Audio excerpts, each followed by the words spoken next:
การนำพาของพรรคตลอดระยะ60 ปีผ่านมาเว้าได้ว่าประเทศชาติของพวกเฮานี้มีการเติบใหญ่ขยายตัวอย่างรอบด้านซึ่งเรียกว่าบ่มียุคใดสมัยใดที่รุ่งเรืองเหลืองเลื่อมคือปัจจุบันนี้ได้ไปฮอดไปถึงพนักงานพวกเฮาได้ไปฮอดไปถึงแล้วก็ได้เอาใจใส่ศึกษาอบรมนำพาพ่อแม่ป่าชนบรรดาเผ่าเฮ็ดอันใดให้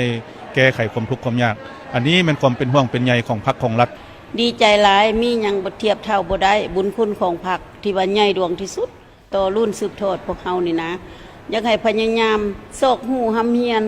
เดินตามพรรคและนับมือนับจะก้าวหน้าและขยายตัวหลายกว่านี้อีกตื่มรุ่นลูกรุ่นหลานก็แม่นว่าจะเป็นเจ้าของประเทศชาติจะเป็นเจ้าของดินรอนตอนหญ้าก็เห็นว่าพรรคของเฮาได้ถึงว่าจะเติบใหญ่ด้วยในเงื่อนไขสภาพแวดล้อมที่มีความยุ่งยากแต่ก็มีหัวคิดประดิษฐ์สร้างเว้ารวมแล้วก็บ่มีในระยะใดของประวัติศาสตร์ของศาสตร์ลาวที่มีการสร้างสรรค์พัฒนาและเจริญรุ่งเรืองภายใต้การนำพาของพรรคประชาชนลาวคือปัจจุบันนี้จะต้องได้เอาใจใส่เพื่อ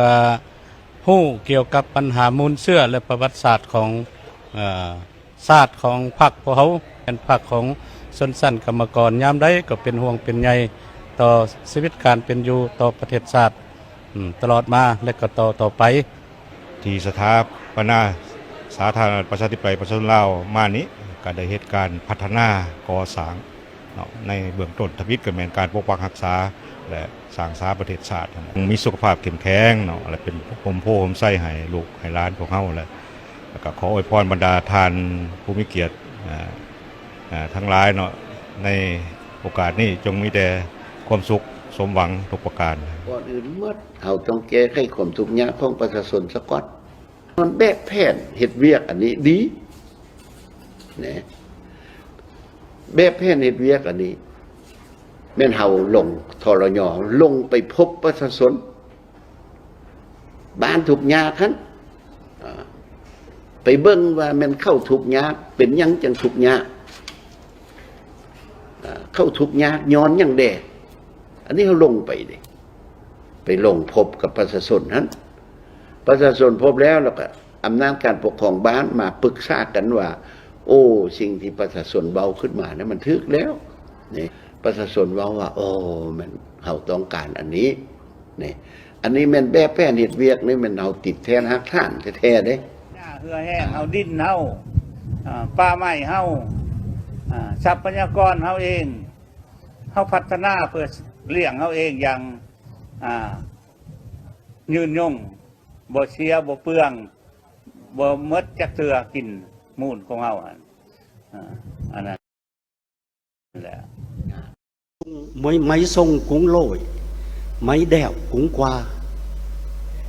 Việt Lào hai nước chúng ta tỉnh sâu hơn nước Hồng Hà Cửu Long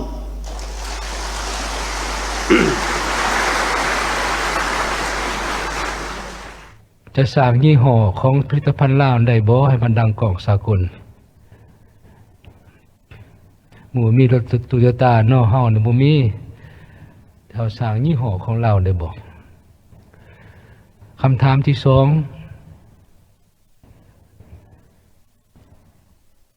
จะมีด้านบุกทุลุในการสร้างการพัวพันการผลิตของชาวเกษตรกรในของเกษตรกรรมโดยเฉพาะอย่างยิ่งรัฐบาลโดยเฉพาะอย่างยิ่งท่านนายกรัฐมนตรีในรัฐบาลที่8ก็ได้ประกาศใส่ดำรัสในการขยายสร้างตั้งระบบสากลนี่แหละแต่ตามข้าพเจ้าสังเกตเห็นก็คือบรรดาทานผู้แทนทั้งหลายก็เห็นแหละมันบ่ขยายตัวพอเท่าใดพ่อแม่เอามาฝากก็ได้เอามาเนาะแต่ว่ายังบ่ทันได้ไปรอจับเอาอยู่แต่ละบ้านผู้ที่กินหวานกินยาหั่นท่านสิเอามาเบิดหันแล้วพวกเฮาแห้งสิบ่มีบ่อนฝังขออภัยบ่มีบ่อนขังเนาะบ่มีบ่อนขังเนาะมันเป็นแบบนั้นวันนี้เอามาบ้านเป็นประจำเนาะแต่ว่าหลายแขวงนี่ยังเฮ็ดได้น้อยหลายแขวงนี่ยังมีนายบ้านบ่ฮู้หนังสือบรรดาท่านครับเจ้าไปแขวงพงศรีก็ได้รับรายงานว่ามีหลายบ้านเนาะนะครับเจ้าถามว่าบรรดานิติกรรมที่คันถึงวางออกและคำสั่งนั่นก็อันนี้ให้บ้านเฮ็ดได้ว่าให้ผู้ฮู้หนังสืออ่านให้เราฟังว่าเนี่ยเราก็ชี้นำมาเฮ็ดได้ต้องเฮ็ดรับตามเราชี้นำมันว่าซั่นมันนี่บางบ้านอยู่เรียบชายแดนลาวเวียดอยู่แขวงสวรรณเขต ในบ้านบ่ฮู้ภาษาลาวฮู้ภาษาเวียดต้องได้เอาภาษาแปลไปแปลถ้าสิไปเฮ็ดเวียกกับนายบ้านอันนั้น ความจริงนี่นะคันว่าเว้าของผู้บริหารกับหัวหน้ารัฐบาลนั่นแหละแม่นไผเนาะเจ้าต้องยอมรับซะก่อนข้าพเจ้าเข้าใจแต่นั้นได้พวกสายอยากเว้าเนี่ยนั่นแหละแต่ข้าพวกสายบ่เว้าโกงหรอกข้าพเจ้าตอนไปต่อมาแม่นแบบนี้แหละพวกสายก็ย่องว่ารัฐบาลนี่ดีหลายเดี๋ยวนี้มันเว้าความจริงมีนั่นจุดอ้อยนั่นนี่สรุปมาแบบนี้แหละข้าพเจ้าอ่านคืนนี่ เว้าเนี่ยนี้อาจรู้สึกว่ามีแต่ด่านยอดท่อแต่มันคือสภาพความเป็นจริงในปัจจุบัน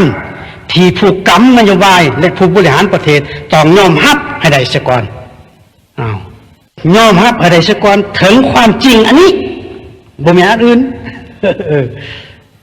เพื่อหยังเพื่อจะได้สอบหาวิธีทางแก้ไขอย่างถูกจุดถ้าเฮาว่าความจริงการแก้ไขก็บ่ถูกจุดถ้าเฮาว่าความจริงการแก้ไขสิเป็นไงสร้างภาพแก่ตัวเห็นบ่จุดอ่อนของพวกพ้องบ่กล้าเว้ามักแต่ย่องกันคอยย่องเจ้าย่องคอยมอบเลี้ยนให้เจ้ามอบเลี้ยนให้คอยอยู่นั้นอันนี้จังหวัดพากันตายเห็นบ้านเมืองของเฮาเกิดการพัฒนางามหูงามตาเห็นมันสวยมันงามคอยกระทายและมันก็เป็นความจริงคันไผบ่เชื่อก็ไปเบิ่งเส้นทาง13เหนือนั่นดิตั้งแต่น้องบึกขึ้นไป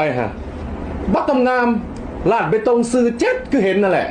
คอยก็บ่ได้ไปถ่ายเอาของประเทศอื่นแล้วมาตัวว่าเป็นเส้นทางประเทศลาวเพราะมันก็มีแท้มีจริงบ่ได้ใกล้ได้ไกลผู้ใดอยู่แถวนครหลวงนี่ก็สามารถแล่นรถไปเบิ่งก็ได้ ยกเว้นผู้ที่พัดถิ่นไปหลายเดือนหลายปีกาดสิบ่เชื่อสายหูสายตาว่าลาวเฮาสิพัฒนาได้ไวปานนี้ฮักก็40กว่าปีพี่น้องก็แม่นอยู่ดอกว่ามันงามเป็นบางเส้นแต่มันก็คอยเป็นคอยไปเพิ่นสร้างเส้นนี้แล้วเพิ่นก็ต้องไปสร้างเส้นใหม่ก็เฮ็ดไปเรื่อยๆผู้ใดที่ยังบ่ทันได้ผู้ใดที่ยังบ่ทันได้ฮอดก็อย่าฟ้าวน้อยอกน้อยใจหลายก็คอยเป็นคอยไปคือกับเฮาขึ้นคันใดนั่นแหละคันใด10คันนี่คลาดขึ้นคันที่10แล้วมันก็ตกตายแล้วเนาะ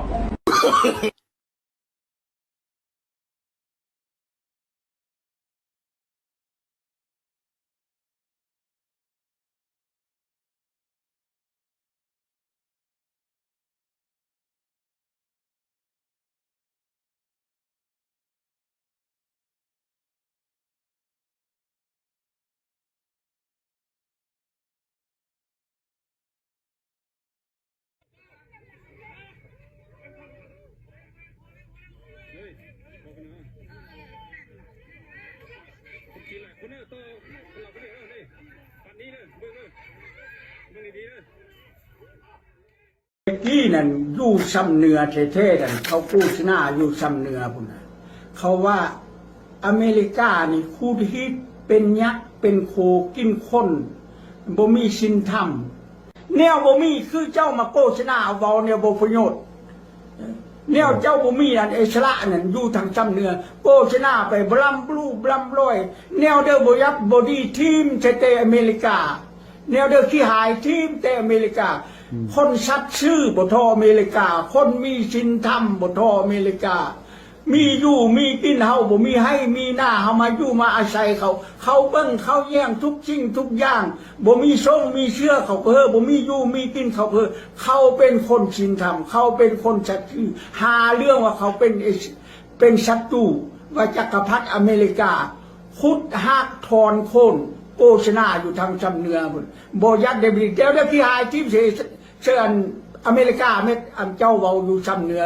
แต่ปีบัดปล่อย61 62 63อันเจ้าเว้าอยู่แถวจำเนือเนี่ยค่อยก็ไม่พ้นลาวต้องออกเงินเองด้วยแต่ลาวไม่มีเงินค่ะไม่มีเงินทำไงก็ต้องกู้จากใครกู้จากจีนค่ะกู้เงินจากจีนเอามาให้จีนสร้างรถไฟแล้วเอาบริษัทจีนรับเหมาค่ะแล้วก็ขนสินค้าจากจีนล่องใต้ระเบิดภูเขาหลาย10ลูกเพื่อสร้างอุโมงค์โค่นป่านับพันไร่ลาวยอมทุกอย่างเพราะผู้นำยอมยกแผ่นดินให้จีนไปแล้วถึงกระนั้นจีนก็ยังบังคับให้ลาวเอาเหมืองแร่โปแทส 2-3 แห่งมาค้ำประกันเงินกู้ด้วยอีกไม่นานบอกขี้ข้าระบอกมาไส้แก้วขอให้มึงร่มมึงจมขอให้รถไฟจีนลาวก็จะถูกจีนยึด เพราะลาวชำระหนี้ไม่ได้เหมือนที่จีนยึดระบบสายส่งไฟฟ้าจากลาวมายังไทยมาเลเมื่อ 2-3 เดือนก่อนเพราะการไฟฟ้าลาวไม่สามารถชำระหนี้ที่ลาวกู้จีนมาได้จีนจึงใช้วิธีการตั้งบริษัทร่วมทุนกับการไฟฟ้าลาวโดยจีนมีอำนาจบริหารบริษัทนี้จะควบคุมการจ่ายไฟฟ้าจากเขื่อนในลาวที่ขายให้ต่างประเทศคือจีนไทยเวียดนามมาเลสิงคโปร์เรื่องไฟฟ้าที่ซื้อจากลาวเป็นเรื่องใหญ่เพราะจีนเข้ามาคุมต้นน้ำคือสายส่งในลาวแล้วรถไฟจีนลาวเมื่อวิ่งมาถึงเวียงจันทร์แล้วจะไปไหนต่อได้ข้ามมาไทยก็ไม่ระบอบขี้ข้าระบอบมาไส้แก้วขอให้มึงร่มมึงจมขอให้ระบอบมึงนี่ออกไปจากประเทศลาวเดี๋ยวนี้พวกกูบ่มักเป็นขี้ข้าพวกมึงขูดหีดประชาชนย้อนระบอบนี่ประชาชนจังบ่หั่งบ่มีเป็นจักเทื่อระบอบหมาประเทศลาวบ่มีทางที่เจริญถ้าเอาระบอบนี้เข้ามา40 ปีที่ผ่านมาประเทศลาวมันบ่มีอย่างทั้งนั้นเลยมันมีแต่การโกงกินย้อนมันเอาระบอบตัวนี้เข้ามาประชาชนบ่มีสิทธิ์บ่มีเสียงเว้าอย่างย้อนระบอบขี้ข้ามาไส้แก้วแดงระบอบคอมมิวนิสต์แม่นไผถือระบอบนี้เป็นประเทศที่ล่มจมเป็นประเทศที่ด้อยพัฒนาที่สุดบ่เจริญเติบใหญ่ขยายโต